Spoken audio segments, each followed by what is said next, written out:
Hey guys, and welcome to the DSW Network 2024 Halloween special, and it is NWOpening number, I've forgotten, 83? And it is the start of the Blackest Night saga on NWOpenings. And who better to start that off with than the Blackest Night Series 4 Black Hand DC Direct action figure. And how the hell did it take them 4 series to do the Black Lantern entity? How did it take that long for them to do Black Hand? What's that about? As I mentioned, this starts off the Blackest Night saga on NWOpenings. I'm going to be unboxing all of my Black Lantern figures following Halloween. I did intend to do this earlier than Halloween, but I just never got around to doing it, and then I was going to do Necron on Halloween. Now we are going to do Necron last, once his power levels reach 100%. We are currently at 0%. And as we go through these unboxings, they will gradually grow. I also did, knowing I was free all day today, I also did toy with the idea of filming both this and Necron and doing a Halloween double feature. But the channel always works better when I don't try and rush things and cram things in and stuff like that. So yeah, we're sticking with the power levels thing.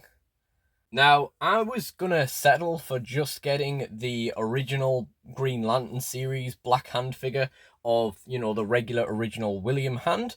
But in the end, I decided, last year, I think, nah, that's really just not good enough. We need the Black Hand. We need the proper Black Hand. And as it turned out, it really didn't take me too long to find this for a very reasonable price. I think I got this for around £30, just checking on eBay every now and then. I think I only searched it a few times before I found it. And yeah, absolutely happy to pick this up for that price. Now, I'm filming this on Halloween, and as someone that legendarily gets interrupted by... This is a bit of an older action figure. I did kind of hope we would get a new one when McFarlane was doing their stuff, but that didn't seem to happen, which was a shame, but it doesn't matter. We got this one in the end anyway. Doors opening and dogs barking and stuff like that. Let's see how we get on filming a video on Halloween, already at trick-or-treat time. So let's get into this. So apart from the fact that obviously this has been boxed itself for a lot longer than a number of the figures that will appear on the series, this is the one that's been waiting in my house to be unboxed the least length of time, only being here since last year at some stage. All of the others have been waiting for at least 2 years to be opened. It's time we finally got around to doing that. So as you can see, we just get the Black Hand action figure in there, and this Batman skull, in case you couldn't tell from the green energy around the skull, making the Batman mask. Very morbid, but yeah, that's what Blackest Night was.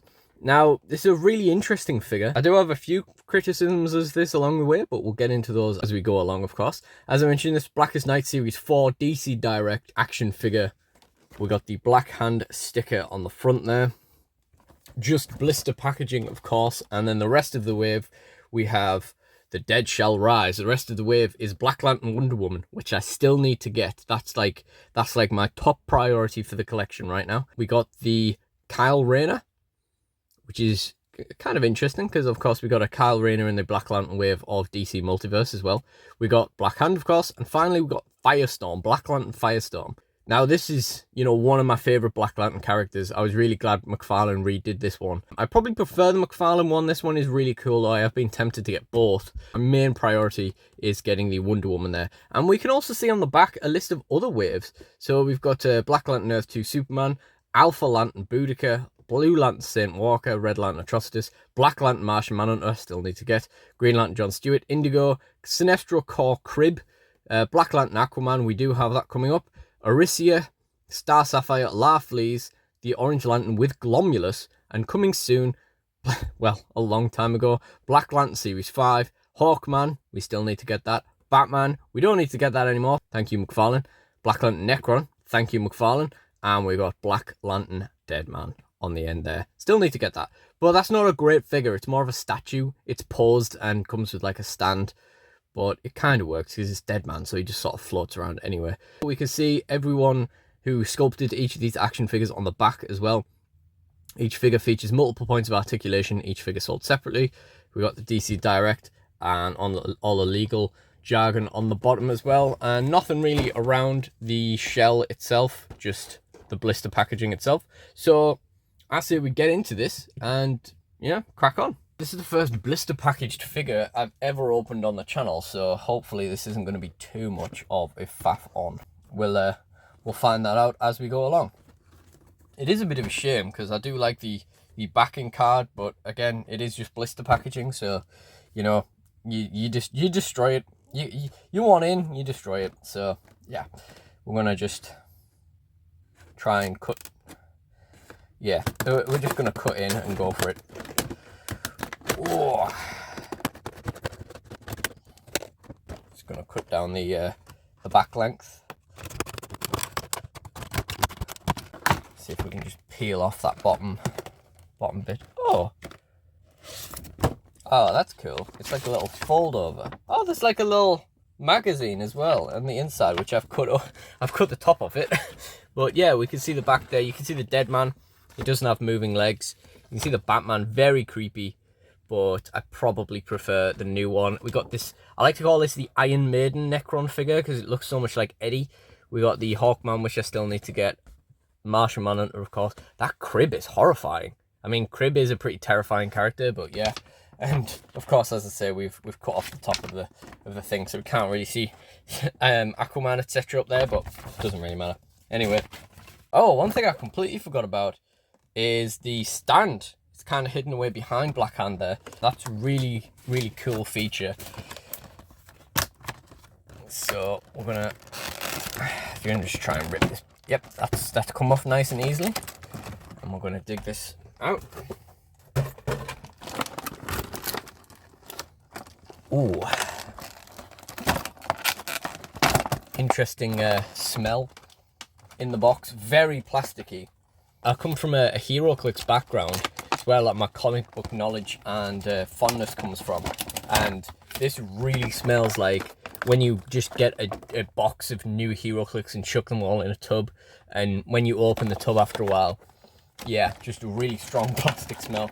We got the cape goes through the back of the bubble, which is an annoyance I've also discovered on the McFarlane figures, which you'll come to see in the next unboxing. But it looks like it's probably going to be easier to just cut this one off than the McFarlane one was. So we're just going to cut around that.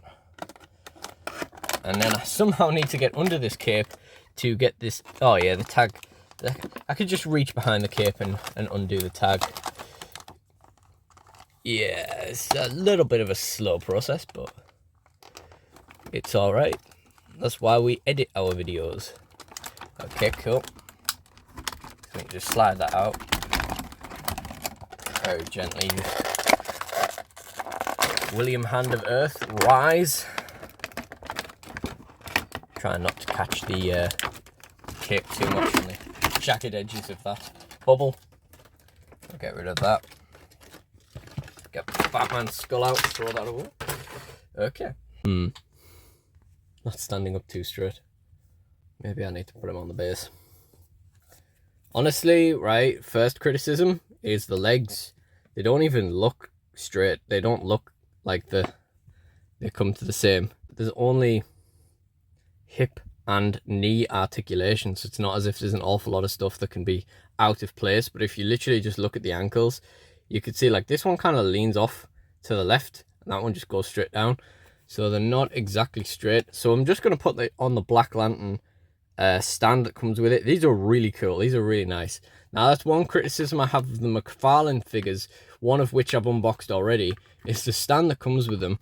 I'm not expecting it to be like, I wouldn't necessarily expect it to be like the greatest stand in the world, but this DC stand that comes with them, this is the most plastic waste thing. Like, it's almost not even strong enough to actually support the size of the figure. So yeah, it's really, really not good. And I'll mention that again on the next, well, the second of the McFarlane figures unboxing, because I didn't mention it on the first one because I didn't really take it out of the box. I didn't really notice it. I didn't really think about it. And then, of course, the final thing we have here is the Batman skull. Not sure what's going on there with this just big black mark on the side of it, but yeah, you can see there's kind of a hole carved into the skull. I wonder if the original sculptor was thinking there would be like a thing like a little notch on his hand that could hold it. Clearly they decided against that in the end, if so, but yeah, it's pretty cool. Interestingly, I don't know if you noticed, but interestingly, this was blue on the card. Yeah, this was blue on the insert on the back, and obviously it's green IRL. So yeah, it's kind of interesting. His jaw is kind of like shooting over, like offshooting the power energy that's sort of floating around it. So in terms of him holding it, it sits there fine, but like I said, there's not really anywhere. It's not exactly like the widest grip in the world, and it's not like there's anywhere to sort of clip it in. So if you put this on a shelf, he's going to drop it. You're going to end up just displaying it like this. That being said, it's, you know, it's pretty cool that it is sculpted around him being able to hold it. Again, there's not an awful lot of articulation in those arms, so there's, you know, there's only so much kind of expression that he's going to be able to do. And I have to be very careful with this, because if it falls down here, I'm not going to be able to get it back for a good while. Oh yeah, that's yeah. Okay, I'm just going to put it down. So in terms of the figure itself, I think mine is a bit lopsided in the mouth. I don't know if this is all of them, but I don't know if you can really tell on this, but you could definitely tell when it was in the packaging that the mouth is just a bit further off this side. It's not centered. It's a bit slightly asymmetrical. I think the mouth is wider on this side as well, which makes it kind of look a little bit worse, but yeah, it's definitely further over that side than this side. You can see it's just got more flesh on that side of his face. The head sculpt on the, however, is pretty good. This is a good likeness of William Hand in the comics, of course. It's not like overly gruesome or anything, which, to be fair, he wasn't. Compared to a lot of the Black Lanterns, he wasn't particularly. He wasn't in a very advanced stage of decomposition when Necron claimed him. So yeah, we've got the Black Lantern sigil on his chest, of course, with some very nice kind of metallic detailing on there, as well as the collar as well. And then, of course, the cape down the back, we'll get to in a second. And then he has the trim on the inside, which is obviously like a Lantern Corps costume, black on the inside and black on the outside as well. These little ringlets around his legs. Again, we've only got hip and knee articulation in the legs. We've got no articulation in the torso at all. We've got no waist, no ab joint, no butterfly joints in the shoulders, anything like that.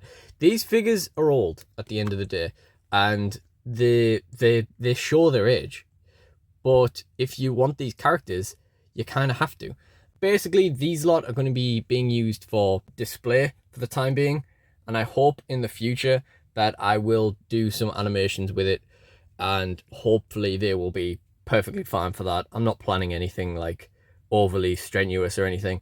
At the end of the day, Black Lantern combat is excuse me for this, Matt Hardy, but it's you know, we're here, I'm ripping your heart out, that's the end. Like, you know, there's nothing really strenuous about that. Got, of course, the articulation on the other side. The shoulder doesn't even really come out. It doesn't even articulate outwards, it's literally just up and down. So he can do a good kind of maniacal like speech, but other than that, he can't really do a whole bunch of anything. But we do have the articulated elbows. It's nice and stiff as well, these joints. And what I find really interesting is obviously that wrist joint is really well hidden behind like the wrist gauntlet kind of thing. But this one is so good as well. You know, you could see it now because it's right in front of your face. But, you know, the other night I had this in the box and I was looking at it and I was like, is the wrist even articulated? Like with the shimmer of the plastic over it as well, it was really hard to even see where the joint was. He's got a band around this bicep and then the kind of zombified flesh running down his arm. And then, of course, the Black Lantern ring on his finger. And then the cape on the back. It's pretty generic. It's just kind of, you know, rubber cape. Not really much going on underneath it either. Yeah, it's just, it is what it is. But I kind of prefer this to the McFarlane Superman cape, as you will see when we get on to the next one. The fact that it is just a regular cape, fairly sturdy in the way that it's kind of attached to him at the top. That, like, that entire kind of area on his shoulders is stuck on, so you know you're going to need some force to accidentally rip that off or anything. And finally we have the head articulation, just goes left to right. It's just like the shoulders, it doesn't go up and down, just goes left to right. Well, actually it's exactly the opposite of the shoulders, but you know what I mean. You know, it only has the limited basic like action, but again, theoretically, if we're ever animating with these, they'll only be kind of talking and whatnot anyway. The head actually, you know, it weirdly has a lot of like play in like these little tiny movements. Like there's a lot of like kind of, you know, jitteriness you can do with it and stuff. That's very interesting. But yeah, that is the end of this figure unboxing. And as for the review, I mean, what more can you really say? This is the best Black Hand figure that you can get. It's the only option you really have if you want your Black Lanterns. The Green Lantern one you can get. It's not really going to do the job as I would want it, and at the very least, you know, you need a proper Black Hand. It would have been nice if McFarlane got around to this, but, you know, it is what it is. I'm glad for what McFarlane was able to do. There are pros and cons to this action figure. Even with it showing its age, there's definite positives of these over the McFarlane figures, but I'm definitely not mad about these figures. They've aged fine. It's not like they're really like, you know, you look back on them and they're like really garbage or anything. It's kind of a needs must thing, and I'm very glad that DC Direct did give us this action figure. So if you enjoyed this video and you'd like to see more unboxings of Blackest Night action figures, then check out my channel and make sure you are subscribed. The McFarlane Toys Black Lantern Superman unboxing figure should be out tomorrow, and others should hopefully follow that relatively soon. I'm going through the whole collection in November. We're going to get these all done, finally unboxed and finally on the shelves. And if it's later on that you're seeing this action figure, you can check out the NWOpenings playlist in the end screen for the other figure unboxings that go along with this. If you did enjoy this video, please do like, comment and subscribe. Let me know what you thought, and I really do appreciate you guys joining me. So thank you all for watching, and goodbye.